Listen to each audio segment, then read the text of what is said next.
ಈ ಕಾರ್ಯಕ್ರಮದ ಪ್ರಾಯೋಜಕರು ಜೈನ್ ಇರಿಗೇಷನ್ ಸಿಸ್ಟಮ್ಸ್ ಲಿಮಿಟೆಡ್, ಜಾಗತಿಕ ತುಂತುರು ಮತ್ತು ಹನಿ ನೀರಾವರಿ ಉಪಕರಣಗಳ ಉತ್ಪಾದಕರು, ಬೇಸಾಯ ತಂತ್ರಜ್ಞಾನ ನಿರೂಪಕರು ಹಾಗೂ ರೋಗರಹಿತ ಟಿಶ್ಯೂ ಕಲ್ಚರ್ ಗಿಡಗಳು. ವೀಕ್ಷಕರೇ ನಮಸ್ಕಾರ.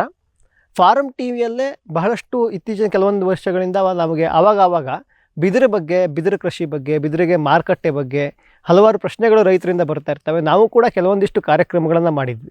ಆ ಕಾರ್ಯಕ್ರಮಗಳು ಯಾವತ್ತೂ ಬಿದಿರಿನ ಉಪಯೋಗಗಳೇನು, ಬಿದಿರನ್ನು ಎಲ್ಲೆಲ್ಲಿ ಉಪಯೋಗಿಸ್ತಾರೆ ಅನ್ನೋದ್ರ ಬಗ್ಗೆನೇ ಇತ್ತು ಹೊರತು ನಮಗೆ ಇದುವರೆಗೂ ಸಹಿತವ ಬಿದಿರನ್ನು ಸ್ವಲ್ಪ ದೊಡ್ಡ ಮಟ್ಟಿಗೆ ಬೆಳೆದಿರುವಂತಹ ರೈತರು, ಅವರ ಅಭಿಪ್ರಾಯ ಅಥವಾ ಅವ್ರದ್ದು ಒಂದು ರೀತಿಯ ಅಂದರೆ ಅವರನ್ನು ಇಂಟರ್ವ್ಯೂ ನಾವು ಮಾಡಿಲ್ಲಾಗಿದ್ವಿ, ಅವ್ರ ಸಂದರ್ಶನವನ್ನು ಇದುವರೆಗೂ ಮಾಡಿಲ್ಲಾಗಿದ್ವಿ.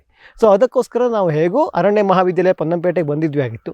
ಇಲ್ಲಿ ಡಾಕ್ಟರ್ ರಾಮಕೃಷ್ಣ ಹೆಗಡೆ ಸರ್ ಅವರನ್ನು ಮಾತಾಡಿಸಿ ಅವರತ್ತ ನಾವು ಕೇಳಬೇಕಾದ್ರೆ, ಸರ್ ಬಿದಿರನ್ನು ಬೆಳೆದಿರೋರು ಇಷ್ಟು ವರ್ಷ ತನಕ ಒಂದು ಎಕ್ಸ್ಪೀರಿಯನ್ಸ್ ಇರುವಂತಹ ಒಬ್ಬರು ರೈತರು ಬೇಕು ಅಂತ ಹೇಳಿದಾಗ ಅವರು ನಮಗೆ ಶ್ರೀ ಅಶೋಕ್ ಸರ್ ಅವರನ್ನು ಸಂಪರ್ಕ ಮಾಡಿಕೊಟ್ರು.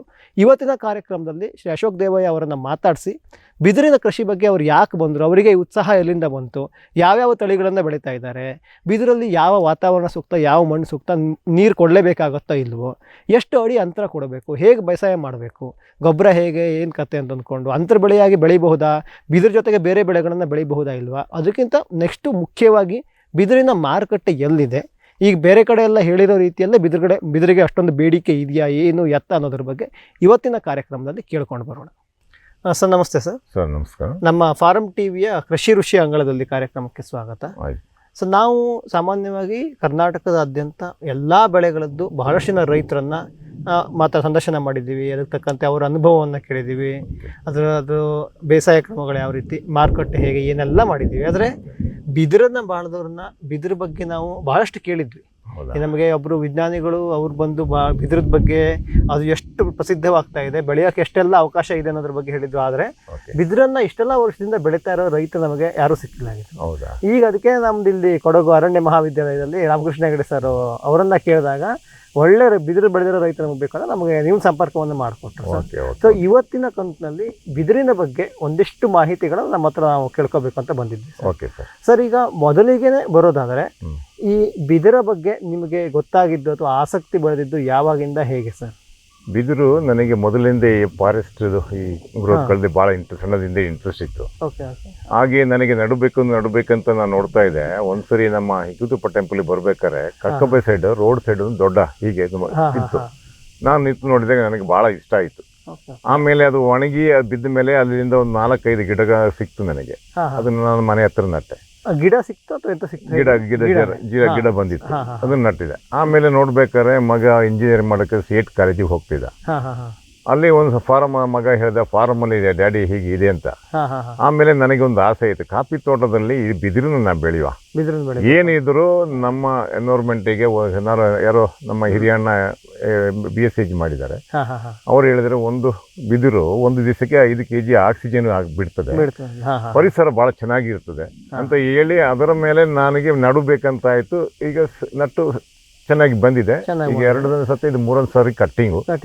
ಸಾಮಾನ್ಯವಾಗಿ ನೀವು ಫಸ್ಟ್ ಈ ಬಿದಿರು ತಂದು ನೆಟ್ಟಿದ್ದು ಯಾವಾಗ, ಅಂದ್ರೆ ಎಷ್ಟು ವರ್ಷ ಆಯ್ತು? ಹೇಗೆ ಒಂದು 13 years ಆಯ್ತು. 13 ವರ್ಷದ ಮೇಲೆ. 13 ವರ್ಷದಲ್ಲಿ ಈಗ ಇದು 2ನೇ ಸರಿ ಕಟ್ಟಾಗಿ ಇದು 3ನೇ ಸತಿ ಪುನಃ ಬಂದಿದೆ. ಇಷ್ಟು ಬಂದಿರೋ ಇದು 3ನೇ ಸಲ, ಇಷ್ಟೆಲ್ಲ ಬಂದಿದ್ರು ಅನ್ಕೊಂಡು.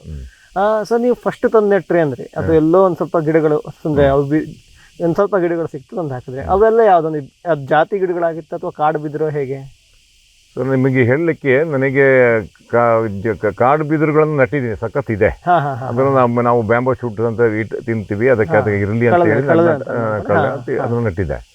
ಆಮೇಲೆ ನಮಗೆ ಇವರು ರಾಮಕೃಷ್ಣ ಹೆಗಡೆ ಅವರು ಪರಿಚಯ ಆದರು. ಅವರು ಸಸಿ ಕೊಡ್ತೀನಿ ಅಂತ ಹೇಳಿದ್ರು. ಪರ್ ಪ್ಲಾಂಟ್ ಅವರ ಕಾಲೇಜಲ್ಲಿ ಪರ್ ಪ್ಲಾಂಟ್ 30 rupees ಪ್ರಕಾರ ಪ್ಲಾಂಟ್ ನಮಗೆ ಕೊಟ್ಟರು. ಅಲ್ಲಿಂದ ವರ್ಷಕ್ಕೆ ಒಂದು 100 ಹಾಗೆ ನಡ್ತಾ ಬಂದೆ. ಆಮೇಲೆ ಅವ್ರದ್ದು ಸ್ಕೀಮ್ ಇತ್ತು, ಲಾರ್ಜ್ ಸ್ಕೇಲಲ್ಲಿ ಮಾಡಿದ್ದೀನಿ 3-4 years. ಚೆನ್ನಾಗಿ ಬರ್ತದೆ, ಚೆನ್ನಾಗಿ ಬೆಳಿಬಹುದು. ಆದ್ರೆ ಮಾರ್ಕೆಟಿಂಗ್ ಪ್ರಾಬ್ಲಮ್ ಇದೆ. ಅದಕ್ಕೆ ಸರ್ ನೆಕ್ಸ್ಟ್ ಈಗ ಮುಂದೆ ಬರುವ ವಾಪಸ್ಸು. ಈಗ ಹಂಗೆ ನೋಡ್ರಿ ಸರ್, ನಿಮ್ಮ ಹತ್ರ ಯಾವ್ಯಾವ ತಳಿಯ ಕಾಡು ಬಿದ್ರೆ ಅಂತ ಸುಮಾರು ಸಾಕಷ್ಟು ಇದೆ. ನೀವು ಹೇಳಿದ್ರೆ ಅದು ಕಳಲೆಗೋಸ್ಕರ ಬೆಳೆದಿದ್ರೆ ಮುಂದೆ ಅನ್ಕೊಂಡು ಯಾವ್ಯಾವ ತಳಿ ಇದೆ ಸರ್ ಇಲ್ಲಿ ಮುಖ್ಯವಾಗಿ? ಬರ್ಮಾ ಬ್ಯಾಂಬ್ ಅಂತ ಹೇಳ್ತೀವಿ, ನನಗೋದ್ರ ಇದು ಗೊತ್ತಿಲ್ಲ.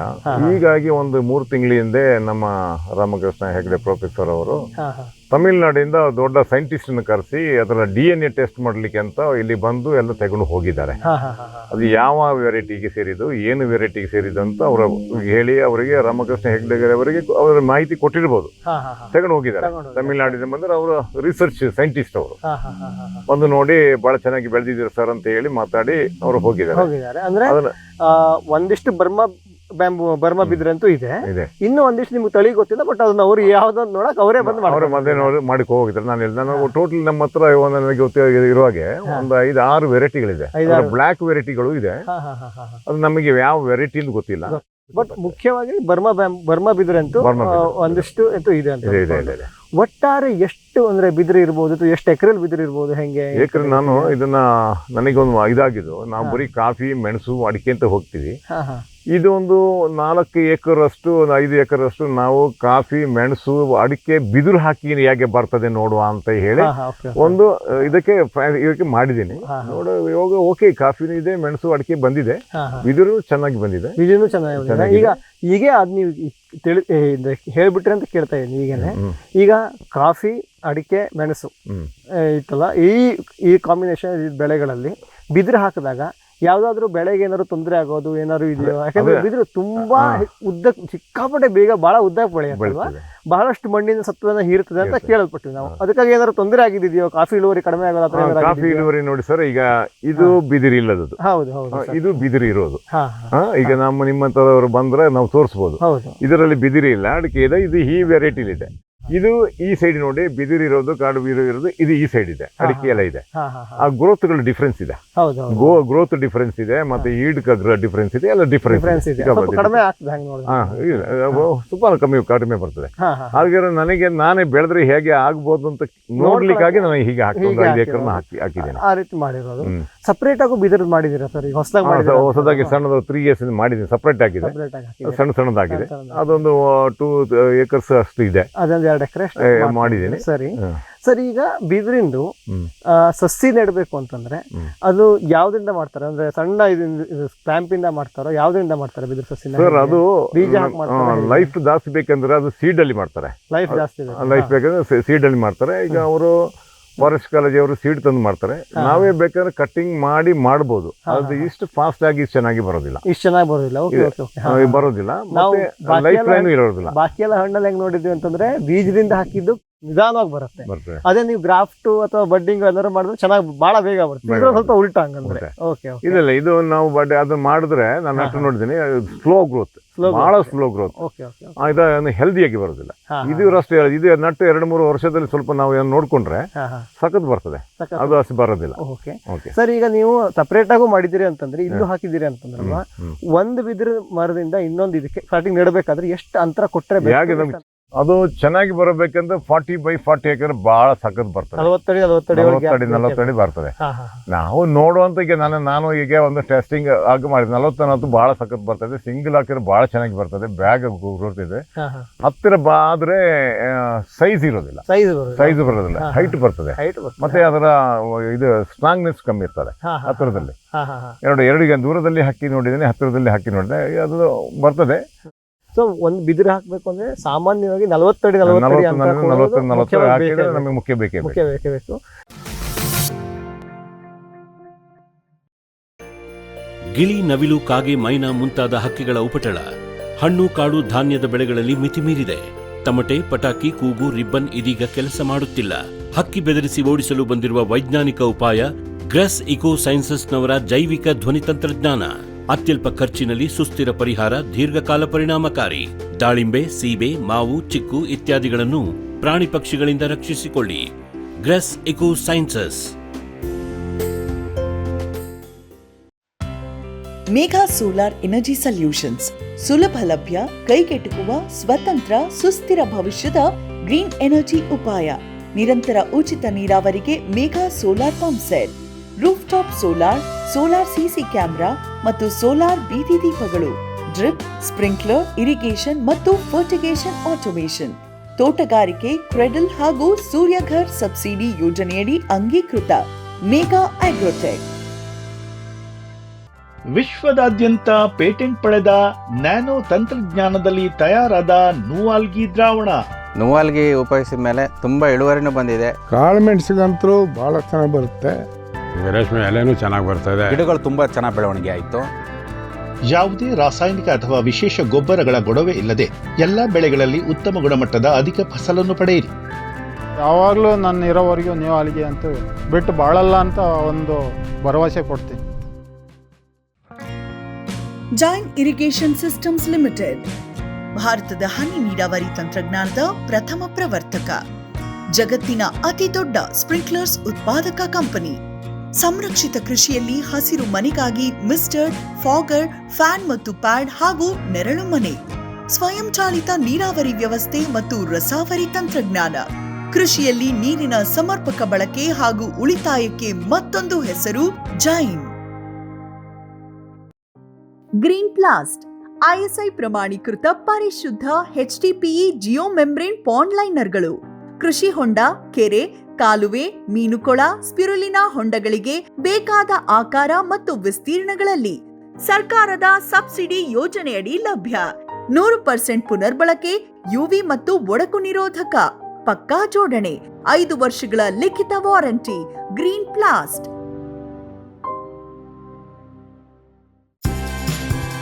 ಕದಂಬ ಅಗ್ರಿಟೆಕ್ ರಾಜ್ಯದ ಜನಪ್ರಿಯ ಸೋಲಾರ್ ಪಂಪ್.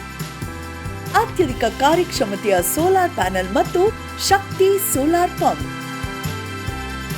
ವಿದ್ಯುತ್ ಕಣ್ಣಾಮುಚ್ಚಾಲೆಯಿಂದ ಮುಕ್ತಿ, ಬೆಳಗಿನಿಂದಲೇ ಹಗಲು ನೀರಾವರಿ. 25 ವರ್ಷಕ್ಕೂ ಹೆಚ್ಚು ಬಾಳಿಕೆಯ ಸೋಲಾರ್ ಪ್ಯಾನೆಲ್ ಮತ್ತು ಸ್ಟೇನ್ಲೆಸ್ ಸ್ಟೀಲ್ ಸೋಲಾರ್ ಪಂಪ್. ನಂಬಿಕಾರ್ಹ ಸೋಲಾರ್ ಪಂಪಿಗೆ ರಾಜ್ಯದ number 1 company Kadamba agritech. Sir, ಇದು ಒಂದ್ ಬಿದಿರು ನೆಟ್ರ್ ಅಲ್ವಾ? ಈಗ ಅದರಿಂದ ಒಂದ್ ನೆಟ್ರ್ ಮೇಲೆ ಹೋದ್ಮೇಲೆ ಅದ್ರ ಸೈಡಿಂದ ಮತ್ತೆ ಬರ್ತವೆ ಮರಿ ಬಿದಿರಾಗಿ. ಸೊ 1 ವರ್ಷದ ಎಷ್ಟು ಬರ್ತವೆ, ಹೆಂಗೆ ಸರ್? ಸರ್, ಅದು 1 ವರ್ಷ 2 ವರ್ಷದಲ್ಲಿ ಸ್ವಲ್ಪನೇ ಬರೋದು. ಆಮೇಲೆ ನಾವೇನಾದ್ರೂ ಗೊಬ್ಬರ ಮೆನ್ಯೂರ್ ಅಂತ ಹೇಳಿದ್ರೆ ನಮ್ ಕೌಡಂಗ ಹಾಕಿ ಸ್ವಲ್ಪ ಏನಾದ್ರು DAP ಹಾಕಿದರೆ ಅದು ವರ್ಷಕ್ಕೆ 1ರಲ್ಲಿ 10ರಿಂದ 18ವರೆಗೆ ಬರ್ತದೆ. 10-18 ಮರಿ ಬಂದು 18 ಪುನಃ ಇನ್ನೊಂದು ವರ್ಷಕ್ಕೆ 30-36 ನೋಡಿ. ಆದ್ರೆ ಇದರಲ್ಲಿ ಬಂದು ಈ ವರ್ಷ 16-20 ಬಂದಿತ್ತು. ಇದು 2ನೇ ಸಾರಿ ಕಟ್ಟಾಗಿ 3rd ರೌಂಡ್ಗೆ ಬಂದಿದ್ದೀಗ. ಮೇಲ್ಗಡೆ ನೋಡಿ ಬಿಳಿ ಆಗಿದೆಯಲ್ಲ, ಅದೆಲ್ಲ ಈ ವರ್ಷದಲ್ಲಿ ಬಂದಿದ್ದು. ಒಂದು 16 ಬಂದಿದೆ. ಸಖತ್ ಗ್ರೋತ್ ಇದೆ, ಸಖತ್ ಚೆನ್ನಾಗಿ ಬಂದಿದೆ. ಈಗ ನಾನು ಎದಕ್ಕೆ ಕೇಳಿದೆ ಅಂತ ಸರ್, ನೀವು ಒಂದು ಸಣ್ಣ ಫಸ್ಟ್ ಬಿದಿರು ಗಿಡನ ಇಲ್ಲಿ ನೆಟ್ಟಿದ್ರಿ, ಮುಂದೆ ಬರುವುದು ಈ ಕಡೆ ಬರ್ತದೆ, ಒಂದೇ ಸೈಡ್ ಬರ್ತದೆ, ಸುತ್ತ ಬರ್ತದೆ, ಹಣಬೆ ಟೈಪ್ ಬರ್ತದೆ, ಹಣಬೆ ಟೈಪ್ ಬರ್ತಾ ಹೋಗ್ತದೆ. ಅದಕ್ಕೆ ನೀವು ಹೇಳಿದ್ರೆ 40 ಅಡಿಗೆ ಅದಕ್ಕೆ ಗ್ಯಾಪ್ ಕೊಡಬೇಕು ಅಂತ ಅನ್ಕೊಂಡು, ಅದಕ್ಕಿಂತ ಕಡಿಮೆ ಕೊಟ್ರೆ ಅಷ್ಟೊಂದು ಬರ್ತದ ಮರಿ ಗಿಡಗಳು ಅಥವಾ ಮರ ಗಿಡಗಳ ಸಂಖ್ಯೆ ಕಡಿಮೆ ಬರ್ತದೆ ಸರ್? ಅದು ಬರ್ತದೆ, ಆದ್ರೆ ನಾವು ಒಂದ್ ಸ್ವಲ್ಪ ಅದಕ್ಕೆ ಮೆನ್ಯೂರ್ ಮಾಡಬೇಕು. ಆದ್ರೆ ಹೈಟ್ ಬರ್ತದೆ, ಸ್ಟ್ರಾಂಗ್ನೆಸ್ ಮತ್ತೆ ದಪ್ಪ ಕಡಿಮೆ ಆಗ್ತದೆ. ನೀವು 10 ಅಡಿ 20 ಅಡಿ ಕೊಟ್ಟರು ಒಂದೇ ತರ, 40 ಅಡಿ ಕೊಟ್ಟರು ಅಷ್ಟೇ ಬರ್ತದೆ. ಇಲ್ಲ, ಇದು ಬರೋದಿಲ್ಲ, ಯಾವುದು ನಮಗೆ ಮರಿ ಬರೋದಿಲ್ಲ. ಮರಿ ಅಷ್ಟು ಹತ್ರ ಇರೋಷ್ಟು 4-2-3 ಬರ್ತದೆ. ಅದು ಸ್ಟ್ರಾಂಗ್ ಇರೋದಿಲ್ಲ. ಸ್ವಲ್ಪ ಇಷ್ಟು ಬಂದು ಡೆಡ್ ಆಗೋ ಚಾನ್ಸಸ್ಗಳು ಇರ್ತದೆ. ಇದು ಸಪರೇಟ್ ಇದ್ರೆ ಗಾಳಿ ಬೆಳಕು ಬರ್ತದೆ, ಸಾಕತ್ತು ಒಂದೇ ಬರ್ತದೆ ಅಂತವ. ಸರಿ, ಒಂದಾಯ್ತು. ಈಗ ಫಸ್ಟ್ ಒಂದ್ ಗಿಡ ತಂದು ನೆಟ್ರಿ, ಸೊ ಅದಕ್ಕೆ ನೀವು ಸಪರೇಟ್ ಆಗಿ ನೀರು ಕೊಡೋದಿದೆಯೋ ಅಥವಾ ಗೊಬ್ಬರ ಕೊಡೋದಿದೆಯೋ ಹೆಂಗೆ ಅಂತ? ಸರ್, ನಿಮಗೆ ಹೇಳಕ್ಕೆ ಒಂದು ವರ್ಷ 2 ವರ್ಷ ಸ್ವಲ್ಪ ನೋಡ್ಕೊಳ್ಬೇಕು. ಫಾಸ್ಟ್ ಆಗ ನೋಡ್ಕೊಂಡು ನೀರು ಹಾಕೊಂಡು ಬಂದ್ರೆ ಬರ್ತದೆ. ಆಮೇಲೆ ಅದು ಮಳೆ ಡಿಪೆಂಡ್ ಆಗಿ ಬರ್ತದೆ. ಸರ್, ಆಮೇಲೆ ನಾನು ಇಲ್ಲಿ ಇದಕ್ಕೆ ಕೇಳೋದಕ್ಕೆ, ಕೊಡಗಲ್ಲಿ ಒಂದು 5-6 ತಿಂಗಳು ವರ್ಷದ್ದು ಸಿಕ್ಕಾಪಟ್ಟೆ ಮಳೆ ಇರ್ತದೆ. ಮನುಷ್ಯ ಹೊರಗೋಗೋದಷ್ಟು ಮಳೆ ಇರ್ತದೆ. ಸೊ ಇಷ್ಟು ಮಳೆಯಲ್ಲೂ ಸಹಿತ ಬಿದಿರು ಬರುತ್ತೋ ಅಥವಾ ಬಿದಿರಿಗೆ ಬಂದ್ರೆ ನೀರ್ ನಿತ್ರೆ ಸರಿ ಇರತ್ತೋ, ನೀರ್ ಬೇಕಾಗತ್ತೋ ಬೇಡ, ಹೇಗೆ? ಈ ವೆರೈಟಿಗಳು ಅದರ ಕೆಳಮಟ್ಟದ ಭೂಮಿಯಿಂದ ಕೆಳಮಟ್ಟ ನೀರಿದ್ರೆ ಚೆನ್ನಾಗಿರ್ತದೆ. ನಾನು ಈ ಸತಿ ಸ್ವಲ್ಪ ನೀರು ಸ್ಟೋರ್ ಮಾಡಿದೆ. ಅದರಿಂದ 1 ಅಡಿ ಅಷ್ಟು ನೀರು ಕೆಳಗಿಂದ ನಿಂತಿತ್ತು ಸರ್, ಹೋಗ್ಬಿಟ್ಟಿದೆ. ಸೊ ಅಂದ್ರೆ ನೀರು ನಿಂದಿರಬಾರದು, ಹಂಗಂದ್ರೆ ನೀರು ಬೇಕು. ಸ್ಪೆಷಲಿ ನಮ್ಮ ಲೋಕಲ್ ನಿಲ್ತದೆ, ಇದು ನಿಲ್ಲುದಿಲ್ಲ. ಲೋಕಲ್ ಬಹಳ ವರ್ಷದಿಂದ ಇದೇ ನೀರಲ್ಲಿ ಒಂದು 6 ತಿಂಗಳು 1 ವರ್ಷ ನೀರು ಇದ್ರು ಅದು ಹೋಗೋದಿಲ್ಲ. ಗ್ರೋತ್ ಎಲ್ಲ ಕಮ್ಮಿ ಇರ್ತದೆ, ಆದ್ರೆ ಇದು ಹೋಗ್ಬಿಡ್ತದೆ. ಇದು 1-2 ತಿಂಗಳಲ್ಲಿ ಹೋಗ್ತದೆ. ಅಂದ್ರೆ ಈಗ ನಾನು ಕೇಳೋದು ಹೆಂಗಂತಂದ್ರೆ, ಬಹುಶಃ ನೆಡಬೇಕಾದ್ರೆ ಹಂಗ ಸ್ವಲ್ಪ ಮಣ್ಣಿನ ನಿಮ್ ನೆಲದಿಂದ ಸ್ವಲ್ಪ ಎತ್ತರ ಮಾಡಿ ನೀರು ನಿಲ್ಬಾರ್ದು. ಒಂದು ವಾರ 1 ತಿಂಗಳು 2 ತಿಂಗಳು ನೀರು ನಿಲ್ಬಾರ್ದು. 1 ವಾರ ನೀರು ನಿಂತರೆ ಆಗೋದಿಲ್ಲ, ಹಾಳಾಗೋದಿಲ್ಲ. ಸರ್, ಮಣ್ಣು ಹೇಗೆ ಅಂದ್ರೆ ಫಲವತ್ತಾಗಿರೋ ಮಣ್ಣಲ್ಲಿ ಬರ್ತದೋ ಅಥವಾ ಫಲವತ್ತ ಇಲ್ಲದೆ ಇರೋ ಮಣ್ಣಲ್ಲೂ ಬರ್ತದೋ, ಯಾವ ರೀತಿ? ಎರಡು ಇದು ಫಲವತ್ತಾಗಿರೋ ಮಣ್ಣಲ್ಲಿ ಸಖತ್ ಬರ್ತದೆ, ಬಹಳ ಬೇಗ ಬರ್ತದೆ, ಬಹಳ ಫಾಸ್ಟ್ ಬರ್ತದೆ. ಫಲವತ್ತ ಇಲ್ಲದ್ದು ಬಹಳ ಸ್ಲೋ ಸ್ವಲ್ಪ ಸ್ಲೋ. ನಾವು ಏನಾದರೂ ಕೌಡಂಗ್ ಹಾಕಿ ಸ್ವಲ್ಪ ಇದು ಮಾಡಿ ಅದನ್ನ ಗ್ರೋತ್ ಮಾಡಿ ಆಮೇಲೆ ಬರ್ತದೆ ಬರ್ತದೆ. ಬರ್ತದೆ. ಹಾ. ಮಣ್ಣಿನ ಮೇಲೆ ಡಿಪೆಂಡ್ ಸಾಯಿಲ್. ಸಾಯಿಲ್. ಆಮೇಲೆ ಹವಾಮಾನಕ್ಕೆ ಬಂದ್ರೆ ಅಂದ್ರೆ ಈಗ ನೀವು ಬಹುಶಃ ಎಲ್ಲ ಕಡೆ ನೋಡಿರ್ತೀರಲ್ಲ ಸರ್, ಬಿದ್ರಿ ಅಂದ್ಕೊಂಡು ಕೊಡಗಿನ ಹವಾಮಾನ ಇಲ್ಲಿ ನೋಡಿದ್ರೆ ಹೆಂಗಪ್ಪ ಅಂದ್ರೆ ಚಳಿ ಜಾಸ್ತಿ, ಬಿಸಿಲು ಸ್ವಲ್ಪ ಕಡಿಮೆ, ಮಳೆ ಅದ್ಭುತ ಮಳೆ. ಈ ಹವಾಮಾನ ಒಳ್ಳೇದು ಅಥವಾ ಸ್ವಲ್ಪ ಉತ್ತರ ಕರ್ನಾಟಕದ ಕಡೆ ಹೋದಾಗ ಬಿಸಿಲು ಜಾಸ್ತಿ, ಮಳೆ ಕಡಿಮೆ, ಚಳಿ ಸಾಧಾರಣ ಅನ್ನೋ ಆ ಹವಾಮಾನ ಚಲೋ ಹೇಗೆ ಸರ್? ಅದು ನಮ್ಮ ಇದಕ್ಕೆ ಕೊಡಗಿಗೆ ಕ್ಲೈಮೇಟಿಗೆ ಬಹಳ ಸೂಪರ್ ಆಗಿ ಬರ್ತದೆ. ಕೊಡಗಿನ ಕ್ಲೈಮೇಟಿಗೆ ಅದ್ಭುತ. ಅಲ್ಲಿ ಸನ್ಲೈಟ್ ಜಾಸ್ತಿ ಇರೋದ್ರೆ ಹೈಟ್ ಬರೋದಿಲ್ಲ. ಇದು ನೋಡಿ, ಇದು ಅದರೆಲ್ಲ 60-70 ಫೀಟ್ ಇದೆ. ಫೀಟ್ ಇದೆ. ಅಲ್ಲಿ ಬಂದ್ರೆ 35-40 ಫೀಟ್ ಬರ್ಬೋದು. Growth okay. ಸೊ ಅಂದ್ರೆ ಫಲವತ್ತಾಗಿರೋ ಮಣ್ಣಲ್ಲಿ ಅದ್ಭುತವಾಗಿ ಬರ್ತದೆ. ಆಮೇಲೆ ನಿಮ್ಮ ಕ್ಲೈಮೇಟ್ ಅಲ್ಲಿ ಸ್ವಲ್ಪ ಸೂರ್ಯನ ಬೆಳಕು ಕಡಿಮೆ ಇರೋದ್ರಿಂದ ತುಂಬಾ ಎತ್ತರಕ್ಕೆ ಬರ್ತದೆ ಅಂತ ನಿಮ್ದು ಅಭಿಪ್ರಾಯ. ಸರ್, ಇದು ಓಕೆ, ಒಂದಿಷ್ಟ ಆಯ್ತು. ಯಾವುದು ನಮ್ದು ಮಣ್ಣು, ನೀರು ಮತ್ತೆ ಹವಾಗುಣ ಆಯ್ತು. ಈಗ ಬಿದಿರಿಗೆ ನೀವು ಪ್ರತಿ ವರ್ಷ ಯಾವ ಗೊಬ್ಬರವನ್ನು ಕೊಡ್ತೀರಿ, ಎಷ್ಟು ಕೊಡ್ತೀರಾ ಸರ್, ಹೇಗೆ? ಸರ್, ನಾನು ಇದರಲ್ಲಿ ಗೊಬ್ಬರ ಅಂತ ಕೊಡಲೇ ಇಲ್ಲ. ಸಣ್ಣ ಒಂದು ಸಣ್ಣ ಗಿಡ ಆಗಿರುವಾಗ ಸ್ವಲ್ಪ ಕೌಡಂಗ್ ಸ್ವಲ್ಪ DAP ಇದೆಲ್ಲ ಕೊಟ್ಟೆ. ಎಷ್ಟು ಕೊಡ್ತೀರಾ? ಸ್ವಲ್ಪ ಅಂದ್ರೆ ಸರ್ ಸ್ವಲ್ಪ ಅಂತ ಹೇಳಿದ್ರೆ ಒಂದು 200-300 ಗ್ರಾಮ್ ಅಷ್ಟು ಕೊಟ್ಟೆ. ವರ್ಷಕ್ಕೆ ಒಂದ್ಸರಿ DAP ಕೊಟ್ಟಿಗೆ ಗೊಬ್ಬರ, ದನದ ಗೊಬ್ಬರ ಅದು ಒಂದು ಕುಕ್ಕೆ ಹಾಕಿದೆ ಅಷ್ಟೇ. ಒಂದು ಕುಕ್ಕೆ ಅಂದ್ರೆ ಒಂದು 10 kgs ಹಾಕಿ ಆಮೇಲೆ ಯಾವುದು ಕೊಡೋದಿಲ್ಲ. ಅದೊಂದು ಇದು 13 years ಪ್ಲಾಟ್ ಅಲ್ಲಿ ಒಂದು 12 years ಬ್ಯಾಕ್ ಕೊಟ್ಟಿದೆ ಅಷ್ಟೇ. ಆಮೇಲೆ ಇದಕ್ಕೆ ಏನು ಕೊಡ್ಲಿಲ್ಲ ನಾವು, ಏನು ಕೊಡ್ಲಿಲ್ಲ. ಅದ್ಭುತವಾಗಿ, ಬಹಳ ಅದ್ಭುತವಾಗಿ ಬೆಳವಣಿಗೆ ಬಂದಿದೆ. ಸರ್, ಇದು ನೀರು ಸಹಿತ ಹಂಗೇನೆ ಮಳೆಗಾಲ? ಸರ್, ನಾನು ಈಗ ಅಲ್ಲಿಂದ ಸ್ವಲ್ಪ ನಟ್ಟು ಒಂದು ವರ್ಷದಲ್ಲಿ ಮಾತ್ರ ಸ್ವಲ್ಪ ನೀರು ಕೊಟ್ಟಿದ್ದೆ. ಆಮೇಲೆ ಇದಕ್ಕೆ ಇರಿಗೇಟ್ ಮಾಡೋಕೆ ಅದಕ್ಕೆ ನೀರು ಬರ್ತದೆ. ನೀರು ಬಂದ್ರೆ ಬಹಳ ಚೆನ್ನಾಗಿ ಬರ್ತದೆ. ಸೊ ನೀರು ಕೊಡಂಗಿದ್ರೆ ಅದ್ಭುತವಾಗಿ ಬರ್ತದೆ. ನೀರು ಕೊಡದೇನೆ ಇದ್ರೆ ಸತ್ತೋಗ ಸರ್ ಎಲ್ಲ ಇಶ್ಯೂ ಆಗಿ ಹಾಗಿರ್ತದೆ. ನೀರು ಬರೋಕೆ ಸ್ವಲ್ಪ ಗ್ರೋತ್ ಬರ್ತದೆ. ಅದು ಗ್ರೋತ್ ಹಾಗೆ ನಿಂತು ಹೋಗ್ಬಿಡ್ತದೆ. ಗ್ರೋತ್ ಇರೋದಿಲ್ಲ. ಅಂದ್ರೆ ನಿಧಾನ ಗ್ರೋತ್ ಬಹಳ ಕಡಿಮೆ ಆಗತ್ತೆ, ಬೆಳವಣಿಗೆ ಕಡಿಮೆ ಆಗ್ತದೆ, ನಿಧಾನವಾಗಿ ಆಗತ್ತೆ ಅಂದ್ಕೊಂಡು. ಓಕೆ, ಇದು ಮಣ್ಣಿಂದು, ಗೊಬ್ಬರದ್ದು, ನೀರಿಂದು ಆಯ್ತು ಸರ್. ಈಗ ನೆಕ್ಸ್ಟ್ ನಾನು ಕೇಳೋದೇನಪ್ಪ ಅಂತಂದ್ರೆ, ನಿಮ್ಗೆ ಅವಾಗ ಹೇಳಿದ್ರೆ ಬಟ್ ಅದ್ರ ಇನ್ನೊಂದ್ಸಲ ಕೇಳ್ತೀನಿ. ಈಗ ನೀವು ಸಿಂಗಲ್ ನಾನು ನೋಡ್ತಾ ಇದ್ದೀನಿ, ಎಲ್ಲ ಸ್ವಲ್ಪ ಸಿಂಗಲ್ ಆಗಿದೆ. ಒಂದ್ ಕಡೆ ಬಿದಿರು ನೆಟ್ಟಿದ್ದೀರಾ, ಸ್ವಲ್ಪ ದೂರ ಮತ್ತೆ ಒಂದ್ ಕಡೆ ನೆಟ್ಟಿದ್ದೀರಾ. ಈ ರೀತಿ ಮಾಡಿದ್ರೆ ಬಿದಿರಿನ ಬೆಳವಣಿಗೆ ಚೆನ್ನಾಗಿದೆ, ಅಥವಾ ನೀವು ಅಲ್ಲಿ ಹೇಳ್ತಾರಲ್ವಾ 3 ವರ್ಷದಿಂದ ಬಿದಿರಿನ ಕಾಡೇ ಮಾಡಿದ್ದೀರಿ ಅಂತ, ಆ ರೀತಿ ಮಾಡಿದಾಗ ಬಿದಿರಿನ ಸಪರೇಟ್ ಆಗಿರೋದೇ ಚೆನ್ನಾಗಿದೆ. ಬಿದಿರಿನ ಕಾಡಾಗಿ ಬರ್ತದೆ. ಮತ್ತೆ ಈ ಕಡೆ ನಮಗೆ ಆನೆಗಳ ಕಾಟಕ ಜಾಸ್ತಿ ಆಗ್ತದೆ. ಈಗ ಆನೆಗಳಿತ್ತಿಲ್ಲ, ನಟ್ಟದ ಮೇಲೆ ಆನೆಗಳ 3 ಟೈಪ್ ಬಂದು ಇಲ್ಲೇ ಸ್ಟೇ ಮಾಡಕ್ ನೋಡ್ತದೆ. ಅದು ಬಂದು ಈಗ ಮುರಿ ಶುರು ಮಾಡಿದೆ, ಕಾಡು ಮಾಡಿದ್ದಾರೆ. ಚಿಗುರು ಬಿದಿರು ತಿನ್ನಕ್ ಬಹಳ ಇಷ್ಟ. ಅದು ತಿನ್ನೋದಿಲ್ಲ ಸರ್, ಅದಕ್ಕೇನು ಗೊತ್ತಿಲ್ಲ, ಅದು ಮುರಿದು ಹಾಕೋದು ಸ್ವಲ್ಪ ತಿಂತದೆ ಹೋಗ್ತದೆ. ಸೊ ಕಾಡು ಮಾಡಿದ್ರೆ ಆನೆಗಳ ಕಾಟ ಸ್ವಲ್ಪ ಜಾಸ್ತಿ. ಅಂದ್ರೆ ಮುಂಚಿನ ಇತ್ತಲ್ಲ, 13 ವರ್ಷದಿಂದ ಇತ್ತು. ಈಗ ಅವಾಗೇನು ಆನೆ ಬಂದಿಲ್ಲ. ಸಿಂಗಲ್ ಆಗಿ ದೂರದವರಿಗೆ ಆನೆಗಳಿಗೆ ಬಂದಿಲ್ಲ. ಈಗ ಬಂದ್ರೆ ಈಗ ಇದರ ನೋಡಿ, ಈಗ ಇಲ್ಲಿಯೇ ಸ್ಟೇ ಮಾಡಕ್ ನೋಡ್ತೇವೆ, ಇಲ್ಲಿ ಸ್ಟೇ ಮಾಡಕ್ ನೋಡ್ತೇವೆ. ಬಂದು ಒಂದ್ ದಿವಸ ಇದ್ರೊಳಗೆ ಹಳ್ಳದಲ್ಲಿ ನಿಂತಿತ್ತು, ನಮಗೇನು ಗೊತ್ತಾಗೋದಿಲ್ಲ. ಅದು ಸ್ಮೆಲ್ ಅಲ್ಲೇ ನಾವು ನೋಡ್ತೀವಿ. ಆಮೇಲೆ ಹತ್ತಿರದಲ್ಲಿ ಹೋದ್ರೆ ಅದು ಏನಾದ್ರು ಬೆರೆಸ್ತದೆ, ಇಲ್ಲ ಸದ್ದು ಮಾಡ್ತದೆ. ಹಾಗಾಗಿ ನಾವು ನೋಡ್ತಾ ಇದ್ದೀರಾ. ಸೊ ಹಂಗ್ ನೋಡಿದ್ರೆ ಬೆಳವಣಿಗೆ ಲೆಕ್ಕಕ್ಕೆ ನೋಡಿದ್ರು, ಆನೆ ವಿಷಯಕ್ಕೆ ನೋಡಿದ್ರು 120 ಆಗಿ ಬಿದಿರು ಹಾಕಿದ್ರೆ ಬೆಸ್ಟ್ ಅಂತ ನಿಮ್ಮ ಅಭಿಪ್ರಾಯ ಅಂತ ಅಂದ್ಕೊಂಡು. ಈಗ ಕಟಾವಿ ಬರಬೇಕು ಅಂತಂದ್ರೆ, ಕಟಾವಿಗೆ ಮಾಡ್ಬೇಕು ಅಂತ ನೇರವಾಗಿ ಹೋಗ್ಬೇಕಲ್ವಾ ಬಿದಿರು, ಸೈಡ್ಗೆ ಕಡ್ಡಿ ಗಿಡ್ಡಿ ಏನು ಇರಂಗಿಲ್ಲ, ಬಟ್ ಬರ್ತದೆ. ಅದನ್ನ ನೀವು ಎಂತ ಮಾಡ್ತೀರಿ? ಪ್ರತಿ ವರ್ಷ ಪ್ರೂನಿಂಗ್ ಮಾಡ್ತೀರಾ? ಇಲ್ಲ ಸರ್, ಏನ್ ಪ್ರೂನಿಂಗ್, ಸ್ವಲ್ಪ ಗಿಡ ಆಗಿರೋದು ಸ್ವಲ್ಪ ಪ್ರೂನಿಂಗ್ ಮಾಡ್ತೀವಿ. ಆಮೇಲೆ ಸರ್ ಅದನ್ನ ಮರ್ತೇ ಬಿಡ್ತೀವಿ. ಈಗ ಇದಿದೆಯಲ್ಲ, ಇದಕ್ಕೆ ಯಾವ ಪ್ರೂನಿಂಗ್ ಮಾಡಿಲ್ಲ. ಇದನ್ನ ಫಸ್ಟ್ ಕಟ್ ಆಗಿದೆ, ಸೆಕೆಂಡ್ ಕಟ್ ಆಗಿದೆ, ಇದು 3rd ಟೈಮಿಗೆ ಬಂದಿದ್ದು. ಕಟ್ ಮಾಡಿ ನಾವು ಒಳ್ಳೆ ಬಿಡಬೇಕು, ಒಂದು 10-12 ಬಿಟ್ಕೊಂಡ್ರೆ ಒಂದು ವರ್ಷದಲ್ಲಿ 9 ಬಂತು, ಆಮೇಲೆ ಒಂದು 18, 20 ಹಾಗೆ ಬಂದು ಈ ವರ್ಷ ಒಂದು 20-21 ಬಂದಿತ್ತು. 2 ವರ್ಷದಿಂದ ಬಂದಿದೆ ಸರ್. ಈಗ ಈ ಬರ್ಬೇಕಾರದು ಎಲ್ಲ ಕಡೆನೂ ಬರ್ತದಲ್ವಾ? ಸೊ ಇದ್ರಲ್ಲಿ ಒಂದ್ರೆ ನೀವು ಫಾರ್ ಎಕ್ಸಾಂಪಲ್ ಒಂದು 20 ಬಂತು ಅಂತ ಇಟ್ಕೊಳ್ವಾ, ಆ 20ರಲ್ಲಿ ಒಂದು 10 ಉಳಿಸ್ಕೊಂಡು 10 ತೆಗೆದಾಕೋದು ಆ ರೀತಿ ಇದೆಯಾ, ಅಥವಾ 20ಕ್ಕೆ ಬಂದಿದ್ದು 20 ಬಿಡ್ತೀರಾ? ನಾವು ಕಟ್ ಮಾಡ್ತೀವಿ. ಸಣ್ಣದು ದೊಡ್ಡದು ಯಾವ ಬರ್ತದೆ ಆ ಮಾರ್ಕೆಟಿಂಗ್ ನೋಡ್ಬಿಟ್ಟು ಅವ್ರು ಬೇಕಾದ್ರೆ ಯಾವ್ದು ಬಂದು ಕಡಿಯುವಾಗ ಕಡ್ಕೊಳ್ತಾರೆ. ಸರಿ. ಈಗ ನೆಕ್ಸ್ಟ್ ಇನ್ನೊಂದು ವಿಷಯಕ್ಕೆ ಬರುವ. ಮಾರ್ಕೆಟಿಂಗ್ ಕಡಿಬೇಕು ಅಂದ್ರೆ ಅದು ಎಷ್ಟು ಉದ್ದ, ಎಷ್ಟು ದಪ್ಪ ಆಗಿರ್ಬೇಕು, ಹೆಂಗೆ ಸರ್? ಅದು ನಮಗೆ 6 ಇಂಚ್ ಸೈಜಿಂದ ಅದು ಅವ್ರು ನೋಡ್ತಾರೆ. ಬೆಳೆದು ಅದು 30, 40, 50, 60ರವರೆಗೆ ಬರ್ತದೆ. ಅದು ಅವರು ನೋಡಿ ಕಡಿತಾರೆ. ಅವ್ರಿಗೆ ಯಾವ್ದು ಬೇಕಂತ ಮಾರ್ಕ್ ಮಾಡಿ ಕರ್ಕೊಂಡು ಹೋಗ್ತಾರೆ. ಸೊ ಮಿನಿಮಮ್ ಒಂದು 6 ಇಂಚ್ ದಪ್ಪ ಆಗಿರ್ಬೇಕು, ಬರಬೇಕು. ಎತ್ತರ ಸಾಮಾನ್ಯ 30-40 ಅಡಿ 50 ಅಡಿ 6 ಇಂಚ್ ಆಗೋ ತನಕ ಅಷ್ಟು ಉದ್ದ ಬಂದಿರುತ್ತೆ. ಒಂದು ವರ್ಷದಲ್ಲಿ ಫುಲ್ ಗ್ರೋತ್ ಬಂದಿರುತ್ತೆ. ಒಂದ್ಸರಿ ಬಂದ್ಮೇಲೆ ಇನ್ನು ಗ್ರೋತ್ ಬರೋದಿಲ್ಲ. ಈಗ ಈ ಜುಲೈ ಆಗಸ್ಟ್ ಅಲ್ಲಿ ಬಂದ್ರೆ ನವೆಂಬರ್ ವರೆಗೆ ಡಿಸೆಂಬರ್ ವರೆಗೆ ಅದು ಗ್ರೋತ್ ಬರ್ತದೆ. ಅದರ ಮೇಲೆ ಇನ್ನು ಗ್ರೋತ್ ಬರೋದಿಲ್ಲ. ಮಂಗ, ಹಂದಿ, ಕಾಡೆಮ್ಮೆ, ಜಿಂಕೆ, ಆನೆ ಮುಂತಾದ ವನ್ಯ ಪ್ರಾಣಿಗಳ ಕಾಟದಿಂದ ಬೇಸತ್ತಿದ್ದೀರಾ? ಚಿಂತಿಸಬೇಡಿ. ಗ್ರಾಸ್ ಇಕೋಸೈನ್ಸಸ್ ಅವರ ಜೈವಿಕ ಧ್ವನಿ ತಂತ್ರಜ್ಞಾನ ನಿಮ್ಮ ನೆರವಿಗಿದೆ. ಕಾಫಿ, ಕೋಕೋ, ತೆಂಗು, ಅಡಿಕೆ, ದಾಳಿಂಬೆ, ಬಾಳೆ, ಹೂ, ಹಣ್ಣು, ತರಕಾರಿ, ಭತ್ತ, ಕಬ್ಬು ಬೆಳೆ ಸಂರಕ್ಷಿಸಿ. ಅಂತಾರಾಷ್ಟ್ರೀಯ ತಂತ್ರಜ್ಞಾನ, ಕೈಗೆಟುಕುವ ಬೆಲೆ. ಏರ್ಪೋರ್ಟ್ ಅಳವಡಿಸಿದ ತಂತ್ರಜ್ಞಾನ ಈಗ ನಿಮ್ಮ ತೋಟ ರಕ್ಷಣೆಗೆ. ಗ್ರಾಸ್ ಇಕೋಸೈನ್ಸಸ್. ಬ್ಯಾರಿಕ್ ಸೆಂಟರ್ ಫೆರ್ಮೋನ್ ಟ್ರಾಪ್ಸ್ನೊಂದಿಗೆ ರೇನೋಸಾರಸ್ ದುಂಬಿ ಮತ್ತು ಕೆಂಪು ಮೂತಿ ಹುಳುಗಳಿಂದ ತೆಂಗು, ತಾಳೆ, ಅಡಿಕೆ ಮರಗಳ ಸಂರಕ್ಷಣೆ. ತರಕಾರಿ ಮತ್ತು ಹಣ್ಣಿನ ಬೆಳೆಗಳಲ್ಲಿ ಹಣ್ಣಿನ ನೊಣಗಳ ನಿಯಂತ್ರಣಕ್ಕೆ ಬ್ಯಾರಿಕ್ ಸ್ಕ್ಯಾಚ್ ಫ್ರೂಟ್ ಫ್ಲೈ ಹಾಗೂ ವೆಜಿಟೇಬಲ್ ಫ್ಲೈ ಟ್ರ್ಯಾಪ್. ರಸ ಹೀರುವ ಕೀಟಗಳನ್ನು ಹಿಡಿಯಲು ಬಣ್ಣದ ಕ್ರೋಮ್ಯಾಟಿಕ್ ಸ್ಟಿಕ್ಕಿ ಟ್ರ್ಯಾಪ್ಸ್. ಪೇಟೆಂಟ್ ಹೊಂದಿದ ತಂತ್ರಜ್ಞಾನ, ದೀರ್ಘಕಾಲದವರೆಗೂ ಬಾಳಿಕೆ.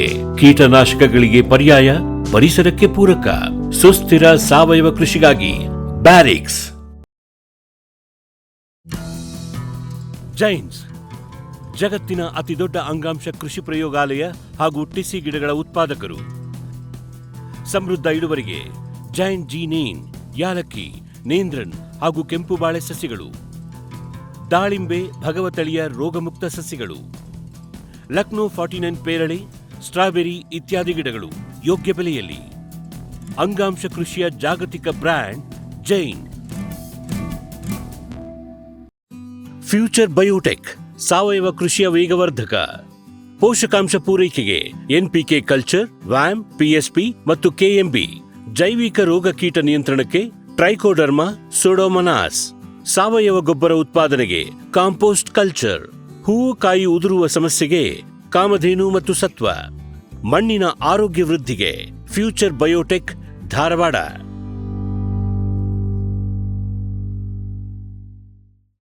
ಸಮೃದ್ಧ ಸಾವಯವ ಗೊಬ್ಬರ, ಎಂಎಸ್ಜಿಪಿ ಮತ್ತು ಕೆಸಿಡಿಸಿ ಉತ್ಪಾದನೆ, ಫಾರ್ಮ್ ಟಿವಿಯಿಂದ ಸರಬರಾಜು. ಅತಿ ಕಡಿಮೆ ಬೆಲೆಗೆ ಅತ್ಯುತ್ತಮ ಗೊಬ್ಬರ. ಇಲ್ಲ ಭಾರಲೋಹ, ಕೃಷಿ ವಿಶ್ವವಿದ್ಯಾಲಯದಿಂದ ಪರೀಕ್ಷಿತ. ಸಾವಯವ ಇಂಗಾಲ, ಎನ್ಪಿಕೆ, ಪಿಎಚ್, ಇಸಿ ಎಲ್ಲ ನಿಗದಿತ ಮಿತಿಯಲ್ಲಿ. ಅಡಿಕೆ, ತೆಂಗು, ಬಾಳೆ, ಕಾಫಿ, ದಾಳಿಂಬೆ, ದ್ರಾಕ್ಷಿ, ಕಬ್ಬು, ಭತ್ತ, ಜೋಳ, ಹತ್ತಿ ಹೀಗೆ ಎಲ್ಲಾ ಬೆಳೆಗಳಿಗೂ ಪ್ರಶಸ್ತ. ಜೀವಂತ ಮಣ್ಣು, ಸಮೃದ್ಧ ಬೆಳೆ. ಅತ್ಯಧಿಕ ಲಾಭಕ್ಕೆ ಬಳಸಿ ಸಿಟಿ ಕಾಂಪೋಸ್ಟ್.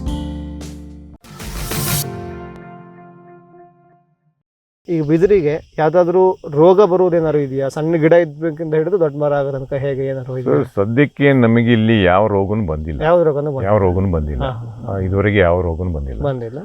ರೂಟ್ ಡಿಸೀಸ್ ಬರ್ತದೆ ಸ್ವಲ್ಪ. ಅದಕ್ಕೆ ನಾವು ಯಾವ್ದಾದ್ರು ಒಂದು ಮೆಡಿಸಿನ್, ನಮ್ಮ ಕೀಟನಾಶಕ ಹಾಕಿದ್ರೆ ಹೋಗ್ತದೆ. ಕಮ್ಮಿ ನಮ್ಮಿಲ್ಲಿಗೆ ಬಂದಿದ್ದ ರೋಗ ಹಾಗೆ ಯಾವ ರೋಗ ಬಂದಿಲ್ಲ. ಆಮೇಲೆ ಕೀಟ ಏನಾದ್ರು ಇದೆಯಾ ಸರ್? ಮತ್ತೆ ಆ ರೀತಿ ಇಲ್ಲ, ಕೀಟಗಳು ಕೊರೆಯೋದು ಅಥವಾ ಆತರ ಯಾವುದೂ ಇಲ್ಲ. ನಾವು ಅದಕ್ಕೆ ಪ್ಯೂರ್ ಅದು ಹೇಗೆ ಬೆಳಿಲಿ ಅಂತ ಬೆಳೆದಿದೆ. ಯಾವ ಸ್ಪ್ರೇನೂ ಇಲ್ಲ, ಯಾವ ಇದು ಮೆನ್ಯೂರು ಇಲ್ಲ. ಅದು ನೇಚರಲ್ ಆಗಿ ಬೆಳೆಯೋ ಟೈಪ್ ಬೆಳಿಲಿ ಅಂತ ಬಿಟ್ಟಿದ್ದೀವಿ. ನೇಚರಲ್ ಆಗಿ ಬೆಳೆದ್ರೆ ಅದಕ್ಕೆ ಎಲ್ಲ ಚೆನ್ನಾಗಿರೋದು.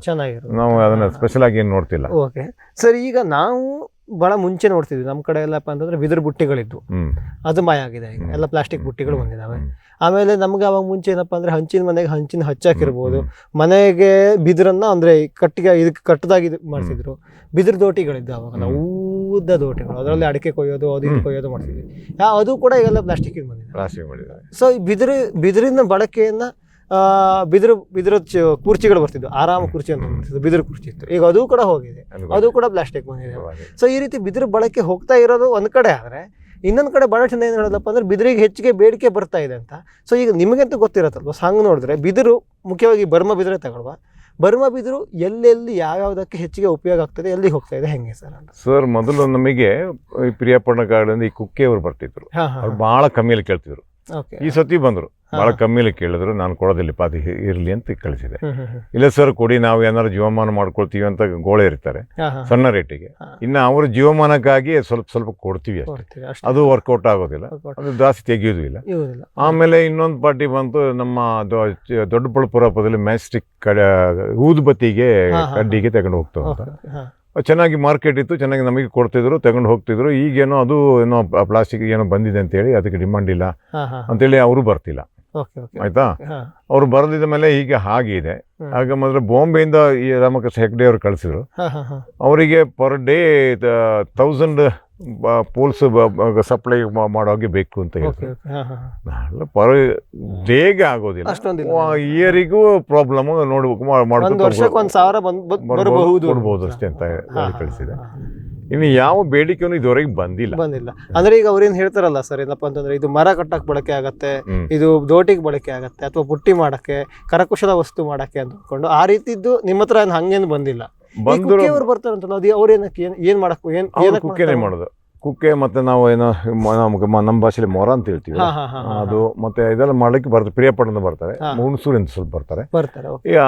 ಆ ಕೈಗಾರಿಕೆನೂ ಕಮ್ಮಿ ಆಗಿದೆ, ವ್ಯಾಪಾರ ಇಲ್ಲ ಅಂತ ಹೇಳಿ ಅವರು. ಬೆಂಗಳೂರವರು ಊದುಬತ್ತಿ ಆಯ್ತು, ಬೊಂಬೈ ಅವರು ಎದಕ್ಕೆ ಬರ್ತಿದ್ರು? ಬೊಂಬೈ ಅವರು ಇದು ಮಾಡಿ ಅದನ್ನ ಪ್ಲೇವುಡ್ ಇದು ಮಾಡಿ ಸೀಸನ್ ಮಾಡಿ ಅದನ್ನ ಪ್ಲೇವುಡ್ ಟೈಪ್ ಮಾಡಿ ಬಹಳ ಡಿಮಾಂಡ್ ಇದೆ. ಟೈಲ್ಸ್ ಟೈಪ್ ಮಾಡ್ತಾರೆ, ಸ್ಪೂನ್ ಟೇಪ್ ಪ್ಲೇಟ್ ಆ ಟೈಪ್ ಎಲ್ಲ ಮಾಡ್ತೀವಿ. ದೊಡ್ಡ ಮಾರ್ಕೆಟ್ ಬೇಕು, ನಮಗೆ ಈಗ ಸಪ್ಲೈ ಬೇಕಂತ ಅವ್ರು ಬಂದಿದ್ರು. ಅವ್ರು ಬಂದು ಇಲ್ಲಿ ಸರ್ವೆ ಮಾಡಿ ಹೋಗಿದ್ದಾರೆ, ಎಷ್ಟು ಅವ್ರು ದೊಡ್ಡ ಯೂನಿಟ್ ಹಾಕಿದ್ರು, ಎಷ್ಟು ಬರ್ತದೆ ಯಾವ ಕಡೆಯಿಂದ.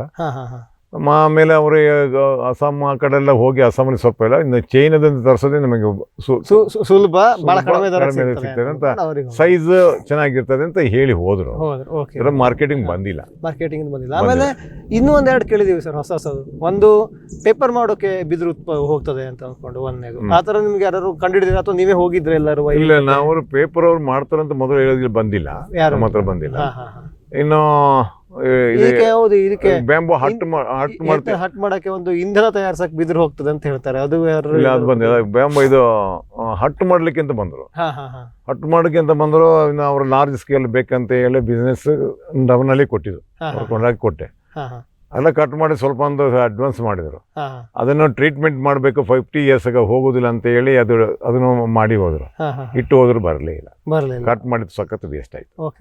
ಕಟ್ ಮಾಡಿ ನಿಮ್ ದುಡ್ಡಲ್ಲೇ ಕಟ್ ಮಾಡಿದ್ರೆ? ಅಲ್ಲ, ನಾ ಕಟ್ ಮಾಡಿ ವೇಜಸ್ ಅವ್ರು ಕೊಟ್ರು, ನಮಗೆ ಅಡ್ವಾನ್ಸ್ ಒಂದು ಸ್ವಲ್ಪ ಕೊಟ್ರು, ಬಾಕಿ ಇರೋ ನಾನು ಬರ್ತೀನಿ ಕೊಡ್ತೀನಿ ಅಂತ ಹೇಳಿ ಹೋದ್ರು. ಅಟ್ಟಿ ಹಾಕಿದವ್ರು 3 years ಆಯ್ತು, 3 ವರ್ಷ ಆಯ್ತು, ಅದು ಟ್ರೀಟ್ಮೆಂಟ್ ಆಗ್ಲಿಲ್ಲ. ಆಮೇಲೆ ನಮ್ಮ ಅದರ ಎಲ್ಲ ಹಾಳಾಯ್ತು, ಏನು ಮಾಡಕ್ಕಾಗಿಲ್ಲ. ಟ್ರೀಟ್ಮೆಂಟ್ ಮಾಡಿದ್ರೆ ನಮ್ಮ ಫಾರೆಸ್ಟ್ ಕಲ್ಲಿ ಟ್ರೀಟ್ಮೆಂಟ್ ಮಾಡೋ ಯೂನಿಟ್ ಇತ್ತು, ಆದ್ರೆ ಈಗ ವರ್ಕ್ ಆಗ್ತಿಲ್ಲ. ಅದು ಇದು ಮಾಡಿದ್ರೆ 50 years ಹೊರಗೆ ನಾವು ಹಾಗೆ ಗೋಡನ್ ಇಟ್ಕೊಂಡ್ರೆ ಬಾಂಬೆ ಸೈಡ್ ಬಂದು ಒಂದೇ ಸರಿ ಕೊಡ್ಬೋದು ಅಂತ ಹೇಳಿದ್ರು. ಅದು ಯಾವ ವ್ಯವಸ್ಥೆನೂ ಇಲ್ಲ ಸರ್. ಕಟ್ ಮಾಡಾದ್ಮೇಲೆ ಟ್ರೀಟ್ಮೆಂಟ್ ಅಂದ್ರೆ ಏನ್ ಮಾಡ್ತಾರೆ? ಟ್ರೀಟ್ಮೆಂಟ್ ಅವರು ಏನೋ ಒಂದು ಆಸಿಡ್ ಇದರಲ್ಲೇ ಹಾಕಿ ಅದನ್ನ ಟ್ರೀಟ್ಮೆಂಟ್ ಮಾಡ್ತೀವಿ ಅಂತ ಹೇಳಿದ್ರು. ಹಾಳಾಗದೇ ಇರೋ ರೀತಿ ಗೆದ್ಲಿಗೆ ಆಯ್ತಾ. ಅದರದ್ದು ಹಟ್ಟು ಮಾಡಿದ್ದಾರೆ ಫಾರೆಸ್ಟ್ ಕಾಲೇಜಲ್ಲಿ. ಹಟ್ಟಲ್ಲಿ ಮಾಡ್ಬೋದು, ಆದ್ರೆ ಟ್ರೀಟ್ಮೆಂಟ್ ಮಾಡೋ ಪ್ರೋಸೆಸ್ ನಮ್ಮ ಮೇಲೆ ಇಲ್ಲ. ಈಗ ಬ್ಯಾಂಬೋ ಹಟ್ಟು ಅದಕ್ಕೆಲ್ಲ ಡಿಮಾಂಡ್ ಇದೆ, ಶೋ ಇದೆ, ಮತ್ತೆ ಈ ನಮ್ಮ ಹೋಮ್ ಸ್ಟೇಲೋ ಅದೆಲ್ಲ ಬೇಕಾದ್ರೆ ಮಾಡ್ಕೊಳ್ಬೋದು. ಆದ್ರೆ ನಮಗೆ ಟ್ರೀಟ್ಮೆಂಟ್ ಮಾಡಿದ್ರೆ 2 years 3 years ಹೋಗ್ತದೆ ಅದು. ಅದರಿಂದ ಟ್ರೀಟ್ಮೆಂಟ್ ಯಾವುದು ಏನು ಅಂತ ಅದ್ರ ಕರೆಕ್ಟ್ ಬಂದಿಲ್ಲ. ಟ್ರೀಟ್ಮೆಂಟ್ ಬಂದ್ರೆ ಆ ಟ್ರೀಟ್ಮೆಂಟ್ ಮಾಡಿಸಿ ನೀವೇ ಶೇಖರಿಸಿ ಇಡಬಹುದು. ಯಾವ್ದಾದ್ರು ದೊಡ್ಡ ಮಾರ್ಕೆಟ್ ಅಂದ್ರೆ 4-5 ವರ್ಷ ಎಲ್ಲ ಕಟಾವು ಮಾಡಿಸ್ಕೊಂಡು ಯಾವ್ದಾದ್ರು ದೊಡ್ಡ ಮಾರ್ಕೆಟ್ ಮಾಡ್ಕೊಬಹುದು. ಸೊ ಟ್ರೀಟ್ಮೆಂಟ್ ಇಲ್ಲ, ಸದ್ಯಕ್ಕೆ ಇಲ್ಲ, ಅದಕ್ಕೆ ತೊಂದರೆ ಆಗ್ತಾ ಇದೆ ಅನ್ಕೊಂಡು. ಒಂದು ಈಗ ನೀವೇ ಹೇಳಿದೆ ಸರ್, ಕುಕ್ಕೆ ಮಾಡೋರು ಅವ್ರು ಇವರು ಬರ್ತಿದ್ರು ಅನ್ಕೊಂಡು, ಅವರು ನಿಮ್ದು ಈ ಬರ್ಮಾ ಬಿದಿರನ್ನೇ ಬೇಕು ಅಂತಾರ ಅಥವಾ ಲೋಕಲ್ ಬಿದ್ರೆ ಇದನ್ನೇ ಬೇಕಂತ ಇದೇ ಬೇಕು? ಇದು ಈಸಿ, ಇದು ಸ್ಟ್ರಾಂಗ್ ಬೆಳೆದಿದ್ದು ತಗೊಳ್ಳೋದಿಲ್ಲ. ಅದು ಸಾಫ್ಟ್ ಹೀಗಾಗಿ 1 ವರ್ಷದ ಇರೋದು ಮತ್ತೆ ಹೇಳೋದು, ಅದು ಬೆಂಡ್ ಟೈಪ್ ಇರ್ತದೆ, ಯಾವ ಟೈಪ್ ಬೆಂಡ್ ಆಗ್ತದೆ, ಅದು ಬೇಗ ಹೋಗ್ತದೆ. ಅದು ಬೇಗ ಹೋಗ್ತದೆ. ಲೋಕಲ್ ಬಿದ್ರೆ ಈ ಬಿಂಬಲ್ಲೇ ಅದು ಸ್ಟ್ರಾಂಗ್ನೆಸ್ ಇರಲ್ಲ. ಕಳೆದ ವರ್ಷ ಬಂದಿದ್ದಾನೆ ಈ ವರ್ಷ ಕಟ್ಕೊಂಡು ಹೋಗೋದು, ಯಾಕಂದ್ರೆ ಅದ್ರ ಸ್ಟ್ರಾಂಗ್ ಇರೋದಿಲ್ಲ. ಅವ್ರಿಗೆ ಕೆಲ್ಸಕ್ಕೆ ಈಸಿ ಆಗ್ತದೆ. ಆಮೇಲೆ ಅವ್ರಿಗೆ ಮತ್ತೆ ಹಾಳಾಗಿ ಮತ್ತೆ ಡಿಮ್ಯಾಂಡ್ ಮಾಡ್ತಾರೆ. ಸರ್, ಈಗ ಸ್ಟ್ರಾಂಗ್ ಬಿದ್ರು, ಹಳೆ ಬಿದ್ರು, ಅದು ಅದಕ್ಕೆ ಹೋಗ್ತದೆ? ಅದಕ್ಕೆ ಏನಾದ್ರು ಕೇಳಿದ್ರೆ ಹೆಂಗೆ? ಇಲ್ಲ, ಅದು ಏನು ಹೋಗ್ಲಿಲ್ಲ. ನಾವು ಇನ್ನು ಏನಾದ್ರು ನಮಗೆ ಹಾ ಈ ಪೋಲ್ಗಳು ಬೇಕಾದ್ರೆ ಕಡ್ದು ನಾವು ಯೂಸ್ ಯೂಸ್ ಮಾಡ್ಕೊಂತೀರಾ? ಕೆಲಸದವರು ಫೈರ್ವುಡ್ ಹಾಕಿ ಯೂಸ್ ಮಾಡ್ತಾರೆ. ಯೂಸ್ ಮಾಡ್ತಾರೆ. Okay okay. ಹಾಗೆ ಲಾರ್ಜ್ ಸ್ಕೇಲ್ ಮಾಡಿ ನಮಗೆ ರೈತರು ಅಂತ ಹೇಳಲಿಕ್ಕೆ ಆಗೋದಿಲ್ಲ. ಓಕೆ. ಅಂದ್ರೆ ನಿಮ್ಮ ಅನುಭವದ ಪ್ರಕಾರ ಹೆಂಗಪ್ಪ ಅಂದ್ರೆ ಇವ್ರು ಹೇಳಿದಷ್ಟು ಅಥವಾ ಯೂಸ್ ಮಾಡಿದಷ್ಟು ಬಿದಿರಿಗೆ ಬೇಡಿಕೆ ಮಾರುಕಟ್ಟೆ ಇಲ್ಲ. ಅದನ್ನೇ ನಂಬಿಕೊಂಡು ಇದ್ರೆ ನಿಮ್ದು ಬೇರೆ ಬೆಳೆಗಳ ಜೊತೆಗೂ ಬಿದಿರು ಒಂದು ಬೆಳೆ ಆಗಿದೆ. ನಾವು ಏನಂತ ನೇಚರ್ ನಮಗೆ ಇದು ಪ್ಯೂರಿಫೈ ಮಾಡಿ ಕೊಡುವಂತ ಇದಂತ ಹೇಳಿ ನಮಗೆ ಇರ್ಬೇಕಾದ್ರೆ ಒಳ್ಳೆ ಫ್ರೆಶ್ ಏರ್ ನಮಗೆ ಬರ್ತದೆ. ನಾವು ಇದಂತ ಅದೊಂದೇ ನಮಗೆ ಲಾಭ ಅಂತ ಯೋಚನೆ ಮಾಡ್ತೀವಿ. ಲಾಭ ಅಂತ ಯೋಚನೆ ಮಾಡೋದು ಅಷ್ಟೇ ಹೊರತು ಮಾರುಕಟ್ಟೆಗೆ ಅವ್ರು ಅಂದ್ರೆ ಅವ್ರು ಹೇಳಿದ ರೀತಿ ಎಲ್ಲ ಮಾರುಕಟ್ಟೆ ಇಲ್ಲ. ಸರ್, ನೀವು ಹೇಳಿದ್ರೆ ಫಸ್ಟ್ ಆ ಕುಕ್ಕೆ ಮಾಡೋರು ಅಥವಾ ಈ ಮರ ಮಾಡೋರು ಅವ್ರು ರೇಟ್ ಹೆಂಗ್ ಕೇಳಿದ್ರು? ಹೆಂಗೆ ಅವರು ಪರ್ ಕೆಜಿ ಅಲ್ಲ, ಒಂದು ಪೋಲಿಗೆ 150 120 ರುಪೀಸ್ ಕೇಳಿದ್ರು. 150 120 ರುಪೀಸ್ 50 ಅಡಿಗೆ ಹೋಗಿದ್ದಕ್ಕೆ ಅಷ್ಟೇ ಕೇಳಿದ್ರು. ಅದು ಅವರು ಸೆಲೆಕ್ಟ್ ಮಾಡಿರ್ಬೇಕು. ನೀವು ಹೇಳಿದ್ರೆ ಅವಾಗ ಒಂದ್ ವರ್ಷದ್ದು ಹಿಂದಿನ ವರ್ಷ ಅಷ್ಟೇ ಕಳ್ಕೊಂಡು ಹೋಗ್ತಾರೆ. ಮತ್ತೆ ಕಡಿಯುವಾಗ ಸ್ವಲ್ಪ ಡ್ಯಾಮೇಜ್ ಮಾಡ್ತಾರೆ.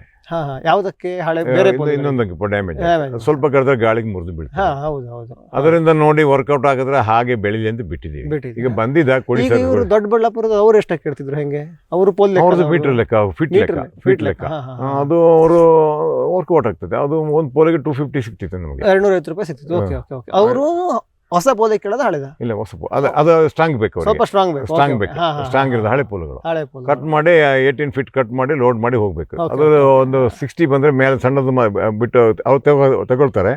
ಇವರಿಗೆ ಟ್ರಾನ್ಸ್ಪೋರ್ಟಿಗೆ ಅದು ಸ್ವಲ್ಪ ಏನೋ ಟನ್ನೇಜ್ ಏನೋ ಅವರು ತಗೊಳ್ದಂತ ನಮಗೆ ನಾವು ಬಿಸ್ನೆಸ್ ಅವ್ರಿಗೆ ಕೊಟ್ಟಿದ್ದು. ಅವ್ರು ತಗೊಂಡು ಹೋಗಿ ಲಾಭ ಅವ್ರಿಗೆ ಕೊಡ್ತಾರೆ. ಮಧ್ಯವರ್ತಿಗಳಿಗೆ ಮಧ್ಯವರ್ತಿ ನಾವು ಡೈರೆಕ್ಟ್ ಡೀಲ್ ಮಾಡಿಲ್ಲ.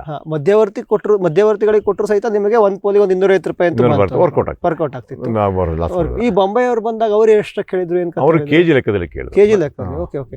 ನೋಡಿದ್ರೆ ಸರ್ ಹಿಂಗೆ ಅಂದ್ರೆ ಈ ಫಾರ್ ಎಕ್ಸಾಂಪಲ್ ಒಂದು 3-4 ವರ್ಷದ ಅಂತ ಇಟ್ಕೊಳ್ವಾ, ಒಂದು 50 ಅಡಿ ತನಕ ಹೋಗಿದೆ, ಎಷ್ಟು ಕೆಜಿ ಬರುತ್ತೆ ಹೆಂಗೆ ಸರ್? ಅದು ಒಂದು 50 ಅಡಿಗೆ ಹೋದ್ರೆ ಯಾಕೆಂದ್ರೆ ಒಂದು ಪೋಲೋ ಒಂದು 50-80 ಕೆಜಿ 50-80 ಕೆಜಿ ಬರುತ್ತೆ. ಎಷ್ಟಕ್ಕೆ ಕೇಳಿದ್ರು ಸರ್? ಹೆಂಗೆ ಅವರು? ಕೆಜಿ 3 ರುಪೀಸ್ ಅಂತ ಹೇಳಿ. ಕೆಜಿಗೆ 3 ರೂಪೀಸ್. 100 ಲೀಟರ್ 300. ಓಕೆ, 300. ಓಕೆ. 80 ಆದ್ರೆ ಹೋಗಿಲ್ಲ. ಇವರು 50 ಲೆಕ್ಕದಲ್ಲಿ ಬರ್ಬೋದು ಅಂತ ಹೇಳಿ ಸರಾಸರಿ ಟನ್ನೇಜ್ ಆಗಿ ಹೋಗುದಿಲ್ಲ.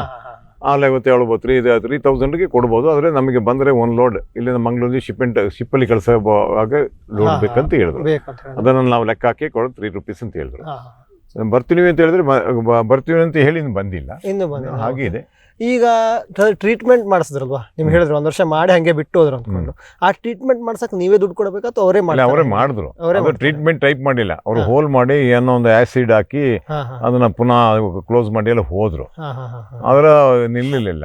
ಅದನ್ನ ಯಾವ ಟೈಪ್ ಅದಕ್ಕಿಂತ ನಾವು ನೀರೊಳಗೆ ಹಾಕಿ ಹಾಗೆ ತೆಗೆದ್ರು ಸ್ವಲ್ಪ ಟೈಮ್ ನಿಲ್ತದೆ. ವರ್ಕೌಟ್ ಆಗೋದು ಹಾಗೇನ್ ಮಾಡೋದು. ಸರ್, ಈಗ ನೀವೇ ಕಟ್ಸೋದಾದ್ರೆ ಒಂದು ಬಿದಿರು ಒಂದು ಮರವನ್ನು ಕಡಬೇಕು ಅಂದ್ರೆ ಎಷ್ಟು ರೂಪಾಯಿ ಬೀಳುತ್ತೆ? ಆಳ್ ಚಾರ್ಜ್ ಹೆಂಗೆ ಲೆಕ್ಕ ಹಾಕಿದ್ರೆ ಏನ್ ಕತೆ? ಸರ್, ನಾವು ಕಡಿಬಹುದು. ನಾವು ಮಿಷಿನ್ ಕೊಟ್ರೆ ಅವನು ದಿವಸಕ್ಕೆ ಒಂದು 10 ಕಡ್ದಾಕ್ತಾನೆ. 10 ನಾಜೂಕಾಗಿ ಕಡಿಬೇಕಲ್ವಾ ಸರ್? ಮತ್ತೆ ಅದು ಒಳಗಡೆ ಹೋಗ್ಬೇಕು, ಯಾಕಂದ್ರೆ ಹೊರಗಡೆ ಹೊಸದಾಗಿ ಬಂದಿರತ್ತೆ. ಕಟ್ಟಿ ಒಂದು ನ್ಯಾಕಲ್ಲಿ ಕಡ್ದು ಬಿಟ್ಟು ಎಳಿಬೇಕು. ಕೆಳಗೆ ಕೂತ್ರೆ ಪುನಃ ಅದು ಕಟ್ ಮಾಡಿ ತೆಗಿಲಿಕ್ಕೆ ಆಗೋದು, ವೇಸ್ಟ್ ಆಗ್ತದೆ. ಸೊ ತುಂಬಾ ನ್ಯಾಕಲ್ಲಿ ಮಾಡಿ ತೆಗಿಬೇಕಾಗತ್ತೆ. ನಾವು ಕೊಟ್ಟಿಗಿದ್ರೆ ಮಾಡಿಸಬಹುದು. ಅಂದ್ರೆ ನಾವು ಕೆಲವೊಬ್ಬರ ನೋಡಿದ್ವಿ, ಅಂದ್ರೆ ಈಗ ಒಳ್ಳೆ ಬಿದ್ರಲ್ಲ, ಕಾಡು ಬಿದ್ರನ್ನ ತಗೊಂಡು ಕಡ್ದು ಮಾಡಿದವರು ಅವ್ರಿಗೇನಪ್ಪ ಅಂತಂದ್ರೆ ಹೊರಗಡೆಯಿಂದ ಬಿದಿರು ತಂದ್ರೆ ಒಳ್ಳೆ ಕಡಿಮೆ ಆಗ್ತಿತ್ತು. ನಾವು ಕಟ್ ಮಾಡಿ ತಗೊಂಡು ಇರ್ತದೆ, ಮುಳ್ಳು ಸ್ಟ್ರೈಟ್ ಇರೋದಿಲ್ಲ, ಬೆಂಡ್ ಇರ್ತದೆ, ಅದು ವರ್ಕೌಟ್ ಆಗೋದಿಲ್ಲ. ಸೊ ಅಂದ್ರೆ ನಮ್ದು ಒಟ್ಟಾರೆ ನಾವು ಕೇಳಿದ್ದೇನಕ್ಕಪ್ಪ ಅಂತಂದ್ರೆ ಸರ್, ಬಿದಿರಿಂದು ಇಷ್ಟು ವರ್ಷದಿಂದ ಬಿದಿರನ್ನ ಬೆಳೆದು ಬಿದಿರು ಮಾರುಕಟ್ಟೆ ಬಗ್ಗೆ ಎಲ್ಲ ನೋಡಿ ಮಾತಾಡಿ ಇದು ಮಾಡಿಕೊಂಡು ಮಾರುಕಟ್ಟೆ ಅವ್ರು ಹೇಳ್ದಂಗೆ ಇದೆಯೋ ಇಲ್ಲೋ ಅಂತ ನಮಗೆ ಮಾಡಿರುವಂತ ಒಬ್ರು ರೈತರು ಯಾರು ಇಲ್ಲ. ಎಲ್ಲರೂ ಬಿದಿರಿಗೆ ಒಳ್ಳೆ ಮಾರುಕಟ್ಟೆ ಇದೆ ಅನ್ನೋರು. ಬಿದಿರು ತೋಟ ಎಲ್ಲಿದೆ ಅಂತ ಕೇಳಿದ್ರೆ ಹೇಳಲ್ಲ. ಬಿದಿರಿಗೆ ಅಷ್ಟು ಮಾರ್ಕೆಟ್ ಇದೆ, ನಮ್ಗೆ ಬಿದಿರು ತೋಟ ಬೇಡ. ಓಕೆ, ಬಿದಿರು ತೋಟ ನಾವು ರೈತರು ಹುಡ್ಕೊಂತೀವಿ. ಅಟ್ಲೀಸ್ಟ್ ಮಾಡ್ತಾ ಇರೋರು ಅವ್ರೇನಂತಾರೆ, ಬಿದಿರಿಂದ ಪೇಪರ್ ಮಾಡ್ತಾರೆ ಅಂತಂದ್ರೆ ಪೇಪರ್ ಎಲ್ಲಿ ಮಾಡ್ತಾ ಇದಾರೆ ತೋರಿಸ್ರಿ. ಯಾಕೆಂದ್ರೆ ಅವ್ರನ್ನ ಹುಡ್ಕೊಂಡು ನಾವು ಆಮೇಲೆ ರೈತನ ಹುಡ್ಕೊಂಡು ಹೋಗ್ಬೋದಲ್ಲ ಅಂತ ಹೇಳ್ಕೊಂಡು. ಇಲ್ಲ, ಬಿದಿರಿಂದ ಇಥನಾಲ್ ಮಾಡ್ತಾರಂತ ಏನೋ ಒಂದು ಪೆಟ್ರೋಲ್ ಸಬ್ಸ್ಟಿಟ್ಯೂಟ್ ಮಾಡ್ತಾ ಇದ್ರಂತೆ. ಸರ್, ಎಲ್ಲಿ ಮಾಡ್ತಾ ಇದ್ದಾರೆ ತೋರಿಸಿ, ನನಗೆ ಗೊತ್ತಿಲ್ಲ. ಹೇಳ್ತಾರೆ ಸರ್, ಯಾರು ಬಂದಿಲ್ಲ.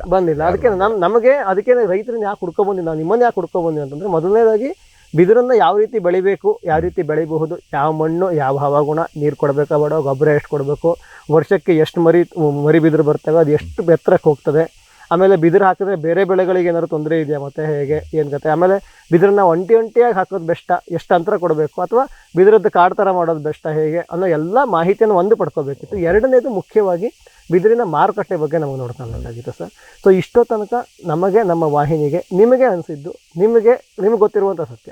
ಈಗ ನೀವು ಹಾಕಿದ್ದೀರಾ ಅಂತ ಅಂದ್ಕೊಂಡು ಇಲ್ಲ ಸರ್ ನಾವು ಅಷ್ಟು ಮಾರ್ಕೆಟ್ ಮಾಡಿದೆ, ಇಷ್ಟು ಮಾರ್ಕೆಟ್ ಮಾಡಿದೆ, ಅಷ್ಟು ಲಾಭ ಮಾಡಿದೆ ಅಂತ ಏನೂ ಹೇಳಿಲ್ಲ. ಇದ್ದಂಗೆ ನಮ್ಮ ವಾಹಿನಿಗೆ, ನಮ್ಮ ವೀಕ್ಷಕರಿಗೆ ನೀವು ಇಷ್ಟೊಂದು ಮಾಹಿತಿ ಕೊಟ್ಟಿದ್ದೀರಾ. ನಮ್ಮ ವೀಕ್ಷಕರ ಪರವಾಗಿ, ನಮ್ಮ ವಾಹಿನಿಯ ಪರವಾಗಿ ತಮಗೆ ಧನ್ಯವಾದಗಳು ಸರ್. ಆಯ್ತು ಸರ್, ಥ್ಯಾಂಕ್ ಯು. ಕೊಡಗಿನ ಬಹಳಷ್ಟು ರೈತರ ಥರನೇ ಶ್ರೀ ಅಶೋಕ್ ಸರ್ ಅವ್ರದ್ದು ಕೂಡ ಏನಪ್ಪ ಅಂತಂದರೆ ಮುಖ್ಯ ಬೆಳೆಗಳು ಕಾಫಿ, ಕಾಳುಮೆಣಸು, ಅಡಿಕೆ. ಆದರೆ ಅದರ ಜೊತೆಗೆ ಇವರು ಸಾಮಾನ್ಯವಾಗಿ ಕಾಫಿ ತೋಟದಲ್ಲೇ ಅಂತರ್ ಬೆಳೆಯಾಗಿ ಭಾಳಷ್ಟು ದೂರದ 40 ಅಡಿ ಹತ್ತಿರಕ್ಕೆ ಬಿದಿರನ್ನು ನೆಟ್ಟಿದ್ದಾರೆ. ಒಂದು ಅದು ಸುಮಾರು ವರ್ಷದಿಂದ ಬೆಳೆದಿದೆ. ಅದನ್ನು ನೋಡಿಕೊಂಡು ಬಿದಿರಿಲ್ಲಿ ಬರುತ್ತೆ ಅಂತ ಗೊತ್ತಾಗಿ ವಾಪಸ್ಸು ಸಪ್ರೇಟಾಗಿ ಒಂದು ಬಿದಿರು ಕಾಡನ್ನು ಕೂಡ ಮಾಡ ಹೊರಟಿದ್ದಾರೆ. ಸುಮಾರು 3 ವರ್ಷದಿಂದ ಅದನ್ನು ಕೂಡ ಮಾಡಿದ್ದಾರೆ ಅಂತ ಅಂದ್ಕೊಂಡು. ಸೊ ಇವತ್ತಿನ ಕಾರ್ಯಕ್ರಮದಲ್ಲಿ ನಮಗೆ ಅಶೋಕ್ ಸರ್ ಅವರು ಬಿದಿರು ನಾಟಿಯಿಂದ ಹಿಡಿದು ಬಿದಿರು ಕಟಾವಾಗೋ ತನಕ ಏನೆಲ್ಲ ಮಾಡಬೇಕಾಗತ್ತೆ, ಹೇಗೆಲ್ಲ ಮಾಡಬೇಕಾಗತ್ತೆ, ಏನು ಅನ್ನೋದ್ರ ಬಗ್ಗೆ ಮಾಹಿತಿ ಕೊಟ್ಟರು. ಜೊತೆಗೆ ಬಿದಿರು ಮಾರುಕಟ್ಟೆ ಬಗ್ಗೆ, ಮಾರುಕಟ್ಟೆಯನ್ನು ಹುಡುಕೋಕೆ ಅಥವಾ ಮಾರುಕಟ್ಟೆ ಅಂದ್ಕೊಂಡು ಅವರಿಗೆ ಬಂದಾಗ ಅವರಿಗೆ ಆಗಿರುವಂತಹ ಅನುಭವಗಳ ಬಗ್ಗೆ ಸಹಿತ ನಮಗೆ ಮಾಹಿತಿ ಕೊಟ್ಟರು. ಸೊ ಇವತ್ತಿನ ಒಂದು ಕಾರ್ಯಕ್ರಮ ಹೊಸದಾಗಿ ವಿಶೇಷವಾಗಿ ಬಿದಿರಿನ ಮೇಲೆ ಇತ್ತು. ಬಿದಿರಿನ ಬೇಸಾಯ ಕ್ರಮಗಳು, ಬಿದಿರಿನ ಮಾರುಕಟ್ಟೆ ಬಗ್ಗೆ ನಮಗೆ ಇಷ್ಟೋ ತನಕ ಮಾಹಿತಿ ಕೊಟ್ಟಂತಹ ಅಶೋಕ್ ಸರ್ ಅವರಿಗೆ ಧನ್ಯವಾದವನ್ನು ಹೇಳ್ತಾ, ಈ ಕಾರ್ಯಕ್ರಮದಿಂದ ನಿಮಗೂ ಸಹಿತ ಒಂದಿಷ್ಟು ವಿಷಯಗಳು ಅರಿವಾಗಿದೆ ಅಂತ ಭಾವಿಸ್ತಾ ನಮ್ಮ ಇವತ್ತಿನ ಕೃಷಿ ಋಷಿ ಅಂಗಳದಲ್ಲಿ ಕಾರ್ಯಕ್ರಮವನ್ನು ಮುಗಿಸೋಣ. ನಮಸ್ಕಾರ. ಈ ಕಾರ್ಯಕ್ರಮದ ಪ್ರಾಯೋಜಕರು ಜೈನ್ ಇರಿಗೇಷನ್ ಸಿಸ್ಟಮ್ಸ್ ಲಿಮಿಟೆಡ್, ಜಾಗತಿಕ ತುಂತುರು ಮತ್ತು ಹನಿ ನೀರಾವರಿ ಉಪಕರಣಗಳ ಉತ್ಪಾದಕರು, ಬೇಸಾಯ ತಂತ್ರಜ್ಞಾನ ನಿರೂಪಕರು ಹಾಗೂ ರೋಗರಹಿತ ಟಿಶ್ಯೂ ಕಲ್ಚರ್ ಗಿಡಗಳು.